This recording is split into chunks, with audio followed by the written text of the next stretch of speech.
Hello again, everyone. Tom Nagorski in the Cipher Brief Virtual Studio. Good to have you with us for a conversation today about an enormous subject, nothing less than how the Defense Department works and how it acquires its weapons and weapons systems. In particular, in the wake of new directives from the Trump administration on defense procurement, particularly, and I'm quoting here, to accelerate defense procurement and revitalize the defense industrial base, and to, quote, rapidly reform our antiquated defense acquisition processes. Sounds like a giant task, and it's a complicated subject. We're delighted to be joined today by Carlton Halig, who is at the Center for a New American Security. He's a senior defense fellow there, and so uniquely, or maybe not uniquely, but well qualified to talk about these issues. And I wonder, Carlton, this is a giant question in an already giant subject, but what's the best way to describe the problem that the administration feels the need to solve for here? What's wrong? What's antiquated, I guess, is one way to put it. Well, really happy to be joining you and obviously to talk about a complex but also timely issue. And I think two words should really go at the forefront of that discussion. The first is speed, and the second is scale. The department, as well as the White House, feels that they are not doing enough fast enough. So to kind of break that down a little bit more, we have a defense procurement and overall acquisition system that is predicated on doing things 100% right, with the luxury of security and time and money and all sorts of things that allow you to go through the innovation process from the beginning of an idea through into the end of the acquisition process, which is ultimately procuring and putting those systems into the field slowly and carefully. Unfortunately, and this is a continuity from the first administration through the Biden administration, now into the second Trump administration, the siren, at least within the Department of Defense as well as the White House, is starting to blink very red and very quickly, and that they're worried about a conflict with China coming within the next 5 years, right? There is this period of maximum danger with which the department hopes to have at its use the future kind of capabilities that they've been betting on now for 10, 15 years. Unfortunately, though, the United States military is still largely comprised of the same systems that it took to war in the 1990s, in the early 2000s, and then really kind of worked into the ground over the next 20 years. Some new systems are starting to come online, but they're not coming online at the speed and the scale that they need to.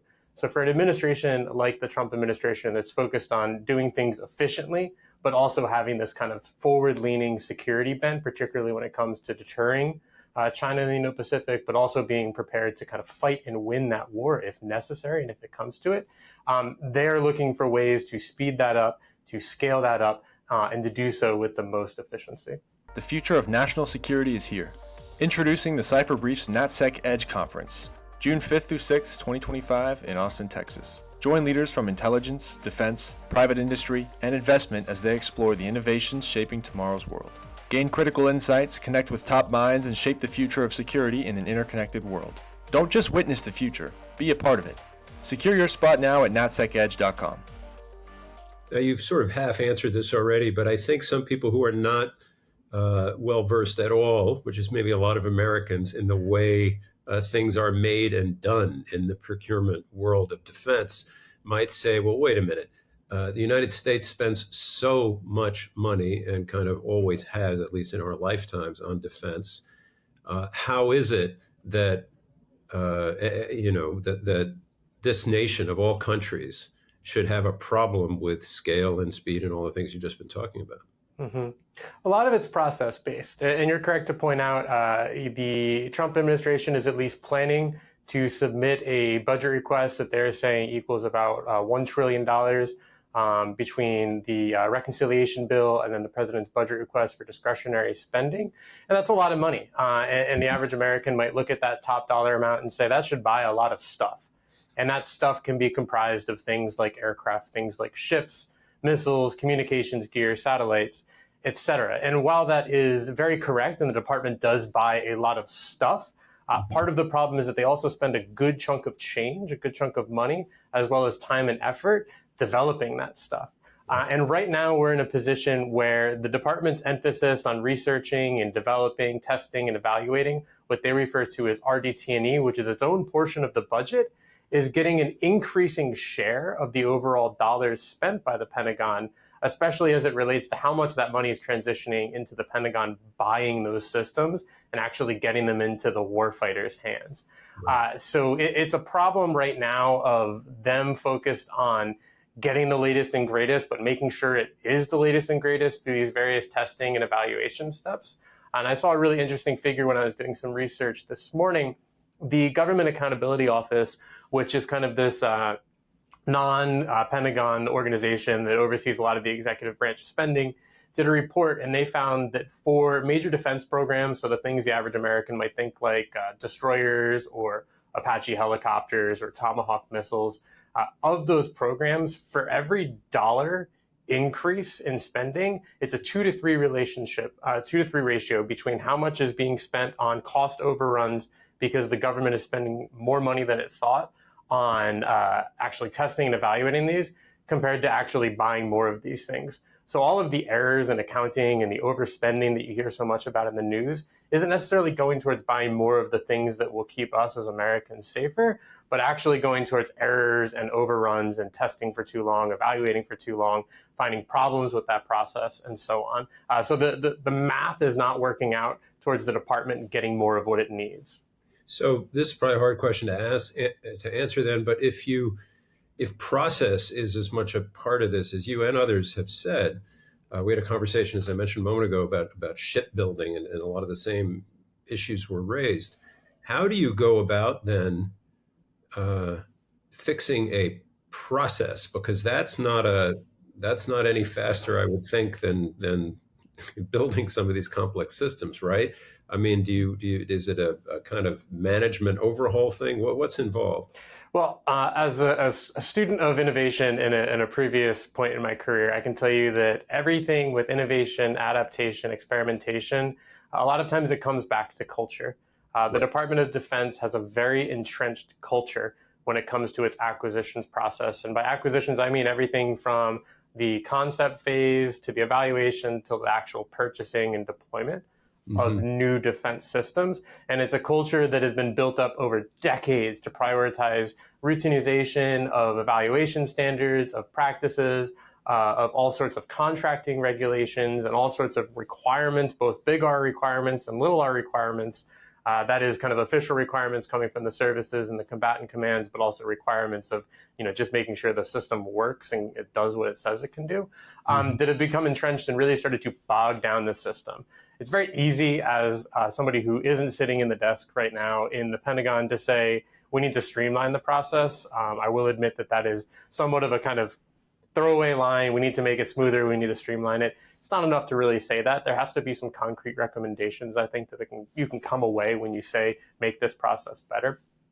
One of the things that I and others have looked at is how we can get some of that testing and evaluation that obviously has to occur. We need to know that systems that we're giving to our men and women in uniform are safe, they're effective, they're going to do what they say they can do, they're better than what they're replacing. All of those things are necessary boxes that need to be checked. But to what extent can we start to do that at different points in the process? Can we start to deploy these systems in a limited rate earlier on? Can we get these systems, once they're close enough, into operational testing environments where we're taking them to exercises, et cetera? This is something that the Army's actually been doing recently. They have a much higher operational and exercise tempo in the Indo-Pacific theater right now than some of the other services, with the caveat being the Marine Corps is doing many of the same things. And they're taking a lot of these developmental systems, whether that's the Army's mid-range capability or they're still kind of earlier in the process long-range hypersonic weapon. And they're using these in the environments that they would be using them in actual kind of operational or wartime use. And they're learning in real time while still putting the system further along in the process, not allowing these necessary kind of evaluation steps to bog down the timeline itself. You used the word siren a moment ago in conjunction, I think, with the potential for a Pacific War and stuff that the United States may not have. So let's move here from process to stuff. A nice, sophisticated word. What are the sirens? What are the things that you and people within the defense establishment, do you think, are worried about not having in the timely fashion that they would need in the hope we don't get there, but in the event of a Pacific conflict? Well, look, what we're talking about is the potential for our first conflict with a near peer enemy in most of our lifetimes. So just brass tacks of it all is it's an intensity and a scale of conflict that we have not seen and that we haven't really been sizing our force for. So the top answer is we need more of everything. Would be the bumper sticker. Now to kind of drill down on that a little bit, the Indo-Pacific is a unique theater. It's very large, right? We've all seen that picture of the Earth from the other side where it's mostly blue, dotted with islands. And on the one side, you have China, Taiwan, Japan, Australia. And then on the other side, it's just endless ocean until you get to Pearl Harbor, right, with Guam kind of right there in the middle. So the first is we need long-range fires. Fires is a term of art that we use for things like artillery, rockets, long-range missiles. And the services are pursuing a lot of systems that can kind of engage targets over 1,000 plus miles. They're trying to fill in many of these gaps. A lot of those systems, though, are the developmental ones that I'm talking about being in just those final stages of testing and evaluation that we would really benefit from maybe pushing over the finish line and working out the kinks in the operational environment versus perhaps an unfortunate event like conflict erupting when we don't have enough long-range rockets, missiles, artillery, et cetera, available in the theater. The other would be the opposite of that. We need more missile defense. If we're planning to execute a significant amount of long-range precision fires against our enemy, we can expect that that is something that we would be experiencing ourselves. And we don't have enough missile interceptors for both the high-end threats, so it's incoming aircraft and high-end missiles. We certainly don't have enough systems yet, although this is changing slowly but surely for things like CUAS type missions, so counter unmanned systems, where you're engaging small, medium, or even large hostile drones. We need new surface combatants. We need missiles for those surface combatants. One thing that we have been watching kind of anxiously is that while it is interesting to see a lot of the information come back from the campaign against the Houthis in the Red Sea, we are also watching missiles that we had intended to be reserved for the Indo-Pacific theater be depleted just rapidly, right? So many of the things that we have designed and relied upon for targeting really high-end and sensitive targets in the Indo-Pacific are being used against much lower priority targets in the Red Sea right now. So we just need more missiles as well, whether it's defensive or offensive. That's really interesting. I do want to ask you, because you kind of took us there in your last answer, about Golden Dome. That's another one that we, could talk all day about. The ask there, I think, is, well, you'll correct me, it's on order of $25 billion as part of this new DoD pitch. That also seems like an unbelievably complex, putting aside the funding. In your world, just an amazing ambition, but in your world, how realistic do you think it is to think in those terms of, because I think aspirationally anyway, it purports to be, protect the United States from everything, right? And that has changed, right? And by everything, just so we're all kind of on the same page, we're talking ballistic missiles, we're talking hypersonic weapons, cruise missiles, which are semi-stealthy, harder to engage. We're talking aircraft, and all of these have different threat vectors. They require different defensive measures. What you may be able to engage with a space-based laser or some sort of kinetic vehicle is not going to be as effective at targeting a much lower flying, much slower, much harder to see cruise missile that might be perhaps coming across the horizon. So part of the issue is trying to identify what the Golden Dome missile defense system or homeland defense system is really intending and how it prioritizes those different threats that it's intending to engage. The second part is, while the figure you mentioned for how much it's going to cost to do this is what the administration has been saying, that seems to me to be including just the things that they are adding specific to this program, this Golden Dome program. But in order to do the tracking of missiles, the sensing, the overhead kind of infrared systems that we've had in place now for decades to detect the launch of intercontinental ballistic missiles for nuclear missile defense, those are very expensive. We're actually in the process now of developing and eventually deploying the next generation of those systems. And the dollar figure on those is eye-watering. I don't have the exact figure off the top of my head, but suffice to say that it is, order of magnitude greater than the figure that the administration is putting out there just for the Golden Dome. So it's not just about how much Golden Dome is going to cost, but it's also about how much are all these kind of enabling systems going to cost in order to make that effective. Now, the second part of your question is this something that we can rely upon? The United States and other countries have been chasing kind of national overall missile defense or kind of homeland defense systems now since really the dawn of the missile age. And at no point in time have any of those systems been truly impenetrable. So I think there's this question of, are we being, and we as like the American public, being sold a false bag of goods? Is this something that we can achieve?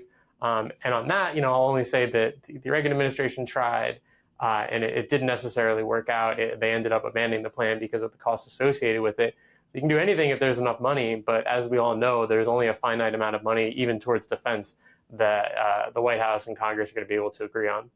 And just one more beat on that, Carlton, I assume also time-wise, let's say you had the money. Say you had, and of course, to your point, there won't be a blank check for everything, but if you had a plan and the money and all that, how many years might a system that even approximates what we said a moment ago, guarding against everything, when might such a thing come into existence? Well, it depends on how much they would patch together existing systems. It would not be quick, right? They would have to build a lot of bespoke systems in order to coordinate the finding and fixing of the threats and kind of prioritizing what aspects of that defensive system are going to be used to engage what threats, when, and how.